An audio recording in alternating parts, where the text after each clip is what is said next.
automatically think that it wouldn't be as juicy inside, but it actually does the complete opposite to what I'm thinking. I'm gonna squeeze that in there as I get stirring.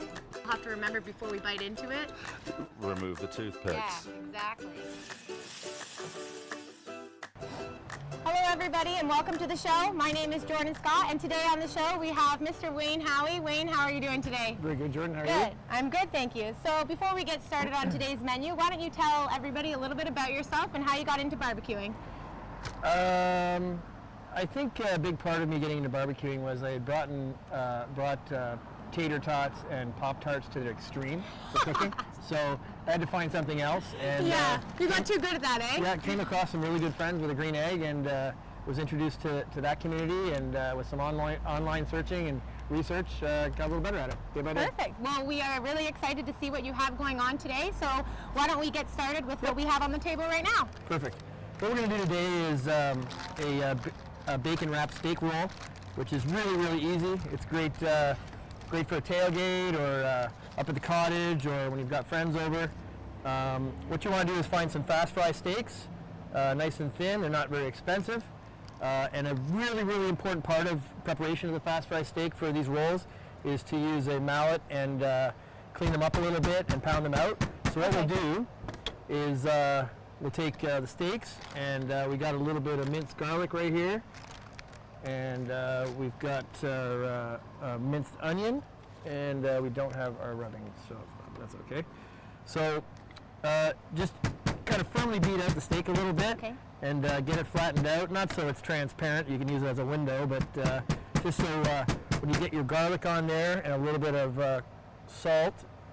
So basically, no matter how thin the steak cut is, you're always going to be using that tool to make it a little bit more thinner. Yep. So does that help with flavor or anything? Yeah, it just it breaks up the tissue a little bit and makes them a lot. Once they get on the barbecue, they'll cook a little nicer and kind of melt in your mouth. Really. Okay, perfect. That sounds good to me.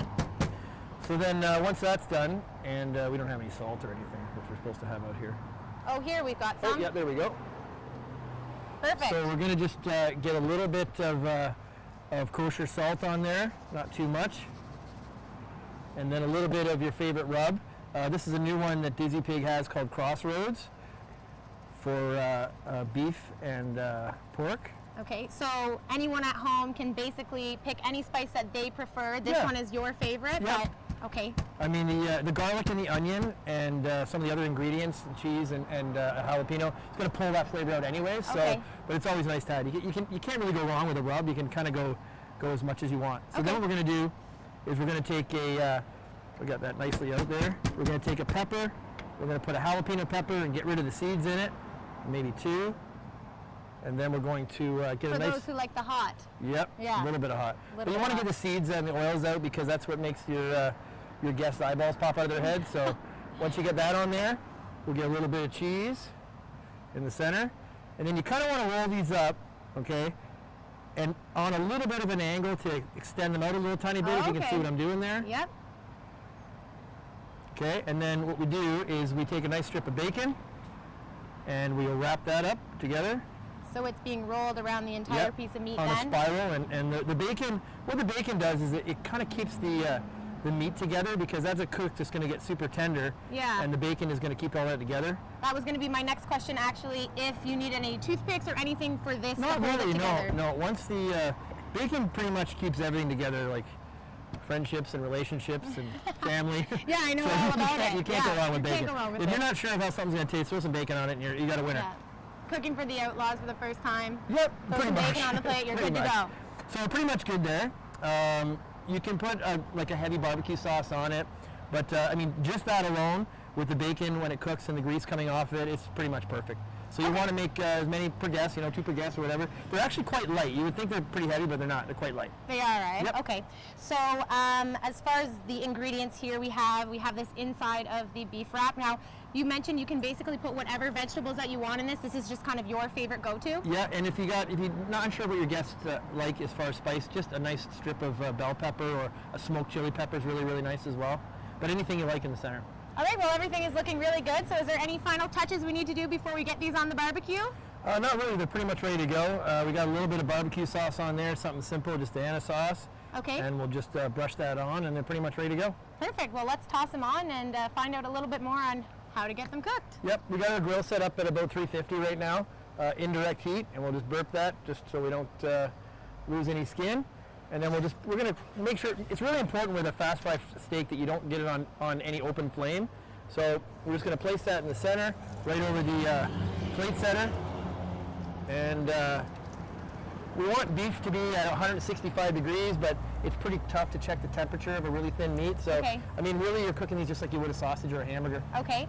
So as far as having the bacon on the outside, how do you know when that's cooked and the meat is cooked? Does it basically cook all at the same time, or are Yeah, it cooks at the same time, but it's more like a visual reference. I mean, you get a good sense for bacon if you're Yeah. making it. So basically, if you're cooking it for breakfast, it's going to look the same on Exactly this the steak. same, yep. Perfect. So what was the temperature again on that steak then, Wayne? 350 indirect, and it's going to be about a half an hour to cook. Okay. Half an hour, 40 minutes. Well, that sounds good. We'll let that get cooking, and we are going to take a break, and we'll see you back then.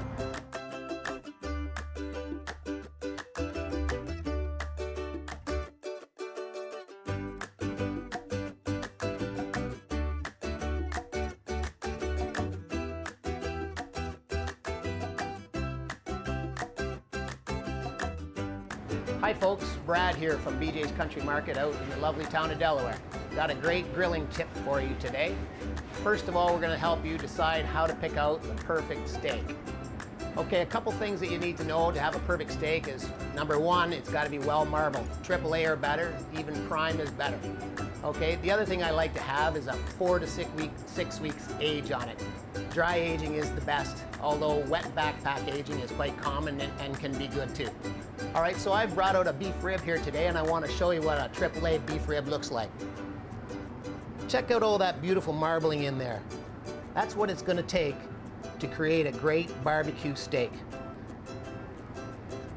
Now, if you add the age to it, 4 to 6 weeks, this one just came in, it's fresh, we're going to age it for 4 to 6 weeks. You add that to it, and then you got yourself a perfect grilling steak. Okay, folks, till next time.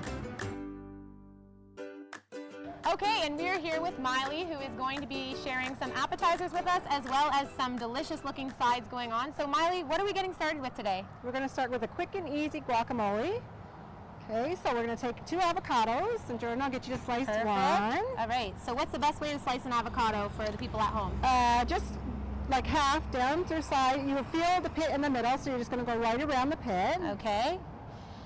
Now, is there a good way when you're at the grocery store to find the best avocado for making guacamole? They should be a little soft to the touch, not mushy, but soft to the touch. Okay. And you know it's good. So- and twist and open, and then you Perfect, have so your both of ours look really nice. Yeah, and then you're just going to scoop out the center. Okay, and are we going to stick it in this and we're bowl gonna stick here? it in that bowl, yes. Perfect. And obviously we won't be using the pit today. Obviously not. Perfect. Get that out of there. I'm going to try squeezing mine in. A little bit messier than your way, but Yeah. it did the trick. And then we're going to get some chopped onions. You already got some. Perfect. How much you want in there? So those are small and diced, so you basically just put them in for taste. Yes. If you're not an onion person, you don't put as much in. If you We're are not an gonna onion put them person, at all. yeah. Really. Okay. Perfect. And then we're going to use a bit of lemon and a bit of lime. Okay. So we're going to cut it in half. Am I cutting this the same way that you're doing Yeah, that? just in half. Perfect. And then just going to squeeze the juice in. And if you use your hands are clean. And just you're going to keep your hand there so you catch the seeds coming out. Perfect. Good technique. I like it. Is there a reason that we're using a lemon and a lime, or can you kind of use one or the other? Yes, you can use one or the other. We're just using it for a little extra flavor A today. little extra flavor. All right. And then we got about a tablespoon of garlic here, chopped garlic. And then we're going to chop up some tomato as well. Perfect. And Chop that side. So we're Sure. dicing it. We're going to chop it. We're actually going to chop a little fine. Dice is a little big pieces. We're going to So a little bit smaller. Okay, Yeah. perfect.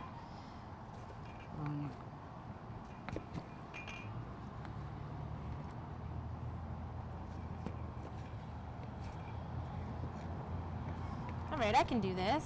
Here we go. How am I doing? Excellent. Perfect. And then this is going right into the bowl And with we're putting it everything? right into the bowl, yes. Right on. We're just going to stir that up. My last little piece in there. You want to mix that? Sure. So basically mash it all together. Yes, we are. So the avocado is going to be more chunky, or you just kind of make it a little bit smooth You're going to throughout? smooth it out a little bit. Okay.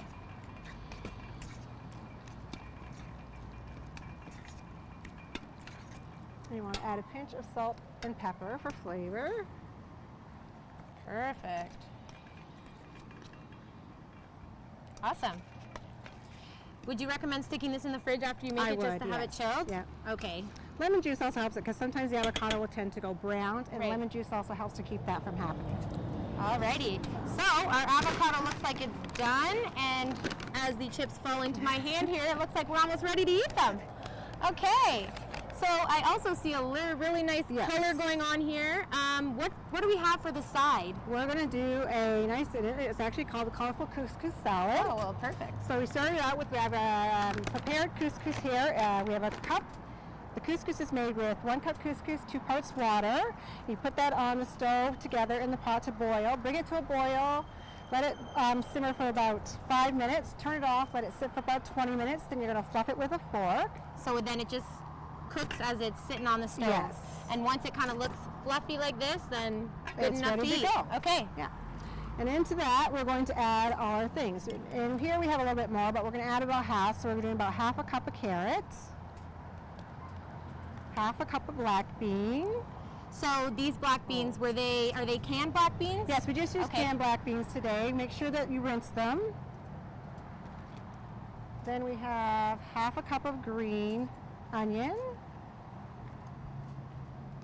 and half a cup of canned corn. We use canned corn today, but you can also use, when corn is fresh, roast the corn on a barbecue and use about half a cup of corn as well. Oh, that sounds like a good idea. This is definitely the faster way, but Yes. if you're out using the barbecue anyways, then you can definitely do it that way as well. Indeed. And then we're going to use a whole roasted red pepper. So we have So- roasted red pepper there. How did we make this roasted red pepper exactly? Okay. Roasted, it's very easy. So what we're Okay. going to do is we're going to It take looks a red very pepper. dainty, so I wasn't sure if it was easy or not. So am I doing anything with this, or You are you can going to chop show that us? up if Okay. you want to, but while I'm doing that, I will show you how to make a roasted red pepper. Right on. So we're just going to quickly cut the red pepper in half. Take the seeds out.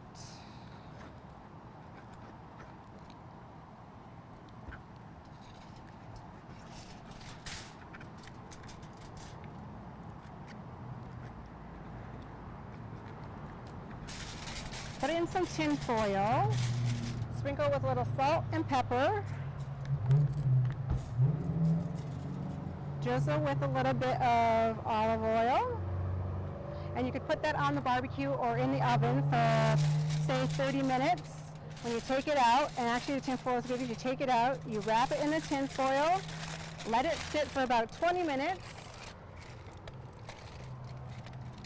Then when you open it, you have your Voila! roasted red pepper, and that will help to make the skin come off a little easier as well. Oh, okay, so this one has the skin That off one of it already had the skin off, sorry. Perfect. So once you take it off the barbecue or the oven, whatever you have it in, it peels off just like so. Yes. So that is very simple for everyone at home to do. That's awesome. Am I good to stick this in the bowl? Yes, you can. Perfect. So the roasted red pepper will probably add a lot more taste than, let's say, if Yes, you didn't it- roast the it pepper. does. It does. It's a nice, sweeter flavor in the Perfect. pepper. Can I cut this and stick it in as Yes, well? All right. please. And then we have a tablespoon of garlic that goes in as well. And we're doing, again, some salt and pepper. And then we have our about 1/8 of a cup of white wine vinegar, sorry. That's okay.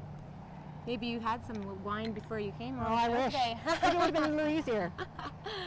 So it's about 1/8 of a cup. And then we have 3/4 of a cup of olive oil. And we're just going to mix all that together with, we also have a lot of spices in here, and we have about 2 tablespoons of sugar. We have half a tablespoon of salt and pepper, lemon pepper, sea salt. All right. There's lots of things in here. Yeah. Quarter of a teaspoon of turmeric and ground cumin. Just to add the extra flavors throughout the salad. Yes. We also have 1/8 of a teaspoon of cinnamon and ground ginger. All right. So once that's all in, basically you just mix it up mix it. together. So the olive oil that you put in here will help kind of spread everything around so it mixes well. What I like to do actually is I would like to make the sauce the night before with all the seasonings and the olive oil and the vinegar, and let it sit. It just helps the seasons to set and accumulate a little bit better. Yeah, that's a good idea. So then also if you are in a big rush or you're having company over, if the dressing's already done, and you can come toss it on your couscous So there you salad. go. So this is all set for our main meal. It is. Perfect. Thank you so much, Miley.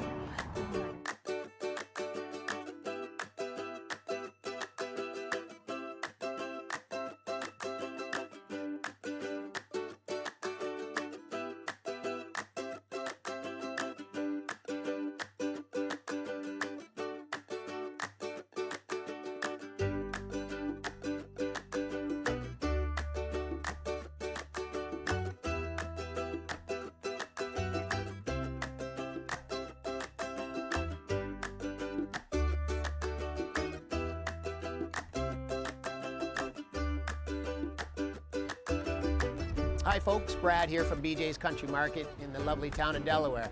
Today I've got a grilling tip for you that I want to speak about. First of all, it's about using charcoal smokers and grillers. If you're using a gas or propane fired barbecue, it's fine, but if you want to experience the best ever in barbecue, you want to get charcoal, okay? So some of the differences that you're going to find with charcoal is that the flavor on the meat and everything comes out so good, it's so natural, compared to gas. If you think about a gas barbecue, really you could cook on the top of your gas stove in the house, although your wife might not be too happy about it, but really you're getting basically the same effect. There's no extra flavor added there because of the gas. So that's why ultimately you want to use charcoal, and when I say charcoal, I mean whole lump charcoal, not briquettes or anything like that. So when you're picking your next barbecue, consider a charcoal barbecue of some kind. There's all kinds of them out there now that are indirect ways of cooking, which is really good. You can control the temperature up and down, low and high, very simple. And so it makes it a lot easier than it was many years ago when I first started on charcoal barbecues. Okay, until next time, thanks folks. Welcome back, everybody. I'm back with Wayne here at the barbecue. We have got our guacamole and our chips ready for a good appetizer. We've got our couscous colorful summer salad here, and I'm just going to check with Wayne and see how our main course is doing. How's it doing, Wayne? I think we're doing pretty good. We've moved them to a tray there just to get them elevated and out of the direct temperature. But yeah, the sauce looks nice, the bacon's nice and cooked. As far as the fast fry steaks go, you want like a medium rare kind of, I like personally, but it does not take long to cook them, so you gotta be careful with that. Yeah, because flare up will fry them. Yeah, the meat was pretty slim. Very thin. Once you pound it out like that, it's very, very thin. So as far as getting it cooked, any red meat, I guess you can eat medium rare, but these are cooking pretty quickly. So yeah, internal temp right now is about 175, so they're perfectly done. That sounds good. So why don't we get those off the grill if they are ready? Yeah, we'll just we'll grab a bun. And I like buns toasted, but well, we may as well toast them up then. Yeah. That's actually a surprise. We're gonna be eating these, so I'm just gonna put a couple there. All right. I'm looking forward to eating those. All right. And so I'm actually surprised you had the bun going on here. I thought we were just gonna put this on a plate and kind of cut it up. This is nice and easy, and because we rolled these guys up, we basically have a nice kind of sausage configuration there. It does look like a sausage. So it's almost like a steak sandwich. Yeah, really, or a hoagie, yeah. Another one out there. Wow, those look delicious. Oh, and they're so good. So this is something you could definitely do for a bigger family function. You're having company. Instead of doing just a basic sausage or hot dog, you can go ahead and make these and really strike a surprise. Yeah, and you know, you can put whatever you want in the center too. I mean, we used slices of jalapeno, but like I said earlier, a nice smoked chili is really, really nice. More cheese or onions or anything you like in the center.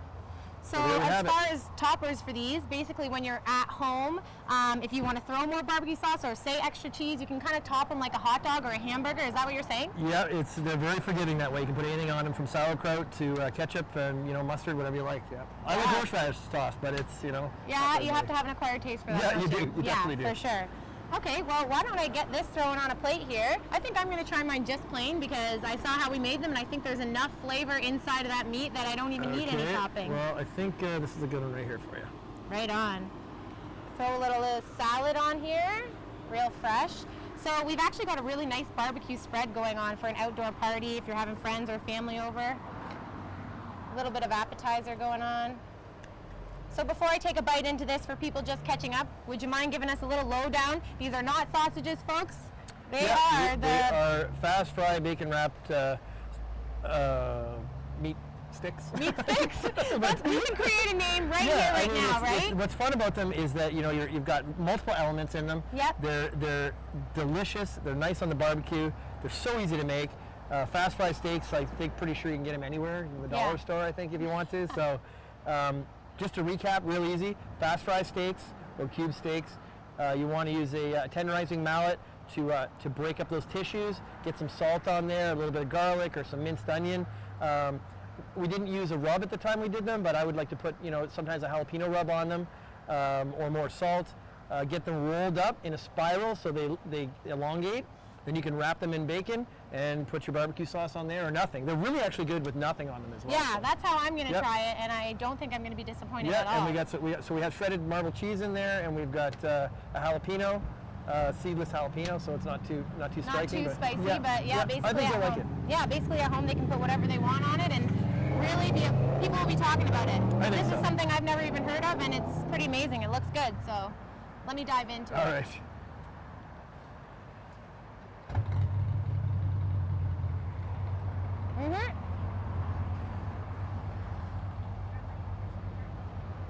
I would say that doesn't need any sauce No, or it anything. does not need any sauce It is at all. full of flavor. It is delicious. I definitely recommend you guys try this at home. And I want to thank Wayne for coming out today and sharing this secret recipe with us. And we will see you next time. It was my pleasure, Jordan. Thank you. Thank you.